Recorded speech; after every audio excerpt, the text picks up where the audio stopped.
The Pilot's Advisor can help you chart out a course to land safely in retirement using his intimate knowledge of financial planning and the airline industry. It's time for the Pilot's Advisor Podcast. Welcome to another edition of the Pilot's Advisor, and we do have the IBC practitioner, the specialist, the one and only expert in this field, Dave Befort. How you doing, Dave? I'm good, Ryan. Good to see you again, man. Yeah, good to see you as well. We promised our listeners to peel off the episode, the little episode we did where we gave them a little taste of what there is, the possibilities out there. And what I wanted to do is look in today and look at specific aspects of life, of what you could use this for and how powerful it could be. What I wanted to talk about, if you don't mind, is most retirees, most people, when they get near retirement, they have to pull the throttles back on their 401k or their other investable assets because they can't handle the volatility, because most of that money is going to be more short-term, that they need to produce income. And the magic number for most people is 60-40. 60% in stocks or equities and 40% in fixed income. And what I want to argue is using this tool, how we could actually produce a better retirement and also eliminate the problem of sequence of returns risk. What do you think about that? Yeah, no, I think that's a great angle to take. So maybe we start with sequence of returns risk. Maybe I guess we shouldn't assume that everybody's listened to the previous podcasts. If you haven't listened to those, go back and get a better overview of what we're talking about here. I'll just talk about IBC real quickly. Just a broad overview is putting your money somewhere where you earn guarantees, where it's safe, where it's never going to decrease in value. Cash is there, it'll never come down. It's a place to get uninterrupted compound growth, the only place I know of. And you get to earn on your money even while you're leveraging it to use it at the same time. So, but for retirement, we're speaking strictly in retirement, it's a phenomenal asset to have in place. The earlier, the better. So, I started mine by my policies. These are specially designed life insurance contracts is really how is the product that's used to perform this function. But I started these when I was 30, my first ones, and I'm 43 and I just put my eighth policy in place a couple months ago. By the time I'm in those retirement years, or as I like to call passive income years, because that's what it is, right? You're not actively working, you're just receiving passive income. By the time I'm there, these policies are going to be providing an incredible tax-free income to me if I choose to use it. So like an airplane, these policies, the longer you have them, they become more and more efficient. Like an airplane burning off gas, it gets lighter, it gets more efficient, right? Absolutely. And there's nothing you can do about it. So every year it gets more and more efficient, meaning every dollar you pay in premium does more for you, grows your cash value by even more every single year, to the point that pretty quickly every dollar you put in is creating more than $1 of cash value that year. And if you have this long enough in retirement, like when I hit those years, every dollar I pay in premium is probably going to generate $3, $4, $5 in cash value every single year. Which is crazy to think about, but you have to do it now. The earlier you start, the more efficient that vehicle is going to be. Right. Yeah. And we can talk about, what happens if you're just discovering this when you're, 59 or 60, even 65. Is this still something you could use? I'll just say the short answer is yes, but we can talk about, the differences of you being 65 versus 35 and discovering this. So, but how about go back to, you mentioned sequence of returns risk. Yeah. Yeah, for sure. And the way I like to talk about this with my clients is building the jet engine for a tax-free retirement. And when we talk about sequence of returns risk, we just had a year that is fresh in everybody's mind. In 2022, the market was down 20+%. And those individuals that retired that year still had to pull income off of their 401k in a down market where it was down 20%. Sequence of returns risk is a theory where if you retire in a down market like that, it could blow up your whole retirement plan, because you're going to have to pull and sell more and more shares of whatever you have to produce that same income. And that volatility could just kill your whole situation going forward. That's what sequence of returns risk is. By using something like this, rather than pulling off our 401k in a down market, we could actually borrow money from the insurance company for that income. Do you want to talk a little bit about that? Yeah. So I consider it a volatility buffer, and it goes hand in hand with sequence of returns risk. So I think maybe you can back me up on this. Historically, on average, there's going to be one down market like every 5 years.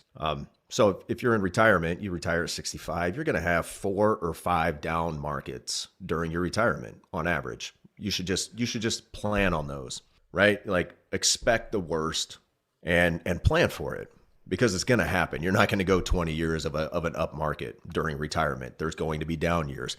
Do you want to be pulling money out of the market during those down years? No, you just said it. Sequence of returns risk. You don't have enough time, unfortunately. Maybe before long, science will provide a way for us to live longer than we already are. But right now, you don't have enough time to make up for that loss during retirement. Like my mother retired in January of 2020. Talk about like the worst timing in the world. And nobody ever talks about that, right? Like, hey, what happens if you retire during a down market? Like you just said, people who retired last year as well. Well, what's even crazier about what we're presenting is this is a safe money asset that will never lose value in any market. The market that we just had in 2022 with rising interest rates, the fixed income portion of your portfolio, all those bonds were blowing up as well. Because with interest rates going up, they were actually decreasing in value.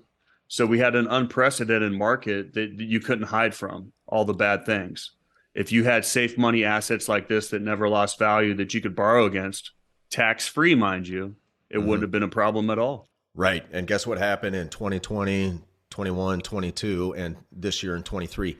I got paid dividends from the life insurance company. They paid dividends to me. So my cash value continued to grow. And they paid dividends for well over 100 straight years. So the Great Depression, dividends, World War I, World War II, the 70s, the 80s, all the Great Recession, they paid dividends. Now they're not guaranteed, right? Because dividends are just profit. But because you're an owner of the company, it's in a mutual life insurance company, you're actually an owner as a policy owner, you're first in line to receive profit back from the company. So it's never failed so far for them to make a profit and pay it back to me. So having that asset, that's my guarantee. Like that's my certainty. Aren't you guaranteed a rate of return and then the dividends are on top of that? Correct. Yeah, you are guaranteed, contractually guaranteed, anywhere between 2 to 4% of growth over your lifetime. And the details of that there's a lot of nuances, but that's how the policies are built. They're built with a guarantee using those numbers, some range between 2 to 4%, depending on the company and the product. But then you get dividends on top of that. Dividend rates this year is like 5.2% with the company I'm using primarily. So I'm pretty excited about that. So it's not correlated to the market. And life insurance company, we can talk about the safety of them. Maybe that's a good episode for another time. Like, why are they so safe and why are they so consistent? We can talk about that. But they don't have to sell their treasury bonds prior to maturity to pay out a claim. They just don't, like banks do, like SVB. That's why they would bust, yeah. Right? So you don't have to do that because it's a little thing called actuarial science, that they know how many people are going to die. They know what their payouts are going to be. It's very consistent. And they have hundreds of years of data to support it. So if we have one of these policies built out and Mr. Pilot decides to retire in 2022, his portfolio is down 20%. And you could be in a very bad situation. But if you had this tax-free jet engine built, you could borrow your income for that year from the insurance policy and allow your 401k to recover without liquidating anything. And then let's say the market always comes back. It's just a matter of when. But that 401k recovers, and then you could backfill and pay back the money you borrowed from the insurance company. Is that the way you'd see it? Absolutely. That's a great way. You have that option. What it gives you is more options in retirement. Hey, if you're ready to have clarity and thrive in your retirement, you're in the right place, and I've got another resource for you to check out. Go to retirepilots.com and look right there on the homepage. You'll be able to click Get My Free Toolkit. What this is going to do is help you get for free Ryan's Retirement Toolkit. This is going to include his 2 books, The Pilot's Advisor and Pilots Retire Early, revealing the 9 critical decisions when retiring and the 7 lessons to save your retirement. Not only does it include the books, but lots of other goodies packed into this free toolkit that'll be sent to you ASAP. It's a great starting place for any pilot to begin their retirement journey. Go to retirepilots.com. So you have the option, if you don't want to pull from your 401k, pull a tax-free income from your life insurance contract through borrowing against your cash value. So yeah, you're borrowing the life insurance company's money. They're going to charge you interest. It's pretty, standard rate. But you can borrow from that tax-free. How do you think Warren Buffett pays less taxes than his secretary? Because he doesn't pull in income. These guys can borrow money and spend that to fund their lifestyle. So, maybe you could live a couple years tax-free just borrowing that money, right? If you've built that up long enough and then the market rebounds and you start taking out of your 401k and you can pay it back. Or, Ryan, you can choose not to pay it back. That's the great thing about this. There's so much flexibility. You actually don't have to pay those loans back. And a lot of people plan through, they get these policies early on. Their plan during retirement is to create that tax-free income from their policy with no intention of ever paying it back. And because you don't have to. And we talked about underspending, where so many people in retirement during those go-go years, they're not going out there and doing stuff because they don't know what their retirement picture is going to look like. So They actually save more money and they don't get to experience life. And we call it underspending. And what you're saying is if we have a policy like this, you never have to pay those loans back and you can get tax-free income. The other thing I think about when we discuss this with the different pots of money, we always talk about tax never money, Roth money, where you can control your tax bracket a little bit more. Mm-hmm. Well, with something like this, you could actually pull off your 401k. And then if you don't want to go into the next tax bracket from an income perspective, then borrow some tax-free money, right? Oh, yeah. Having those options, control. Yeah, and you can work with your financial planner and play those numbers out, or your CPA, and say, hey, how much taxable income should I pull out this year? Because once you cross a certain threshold, then bam, it affects everything, right? Like your Social Security could be taxed up to 80% or something like that if you cross a certain threshold. And it's low. It's like 44,000, 80% right, of your Social Security is going to be taxed. Who can live on that, right? Well, and they know that. Yeah. Well, and if you have a pension, you're already screwed without even taking $1. So RMDs are at 72 and some change, and they'll probably be 75, later on for some individuals that'll be retiring in the next few years. But a lot of times the government's going to make you take out money whether you want to or not. So let's say you're forced to take out $100,000 from your 401k, but you only need 80 to live on. Yeah. So ran into this scenario yesterday talking to somebody. If you only need 80 to live on, you're required to pull out 100 because the government says, we want our taxes. We want you to pay the taxes. You've been deferring those for all these years. It's time to pay the piper. You got a couple of choices. One, you could increase your lifestyle by that extra $20,000 a year, and maybe spend a little more money. Or if you are really worried about maybe that pot of money disappearing before you live, if you live too long, you could take that extra 20 and funnel it into policy premiums. Now in retirement at 72, 73, I would not recommend you get a policy on yourself, right? Insurance is going to be way too expensive. It's for somebody your age, if you're in your 70s, but you probably have insurable interests. Maybe you have a younger spouse, or maybe you have kids or grandkids. You can actually own these policies on them. You own them, you control them, you fund them, you can grab the cash value.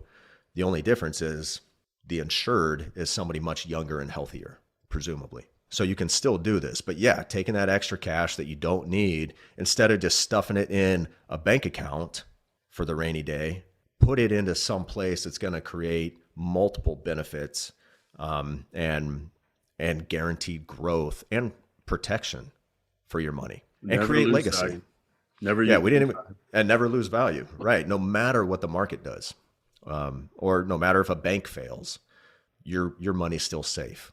So regardless of how much you start out with, if you understand what we're talking about and you start using one of these insurance contracts, because it's tied to your health and because it gets more and more efficient over time, the earlier you do this, the cheaper it's going to be and the more efficient it's going to be by the time you get to retirement. Is that what you're saying? Absolutely. So, I mean, I've had some clients, early 20s, reach out to me and I'm like, man, you are exactly what everybody wishes they were when they discovered this, like 20 years old. But most people don't discover it until their 40s. But it still works phenomenally well in your 40s and 50s. In your 60s, it often depends on your health, and in your 70s, you want to find somebody else to insure. But yeah, the earlier you can start, the better. And you don't have to start big. Another misconception is that, oh, you got to be rich to do this, or I have to have a lot of disposable income, or I have to stop doing X in order to do this. That's the great thing about it. What kind of asset do they call this? The and asset? The and asset. And let's talk about that, because most people think they have to stop doing something they're doing right now. Let's say they're putting $2,000 in a savings account and it's sitting over there losing 8%. They're going broke very, very safely. Well, how would you take that money and do it a little bit different? I would just find a better place to save it. And if you look at this as nothing else than a better savings account, then you're going to end up leaps and bounds ahead of where you would otherwise, just saving the money in a bank or even CDs, which some people like to do because it's fairly liquid. You know, the rate of return is known, and it's short term. But I put it in the most, with every dollar I have, I think what goes through my mind is, what's the most productive use of this dollar?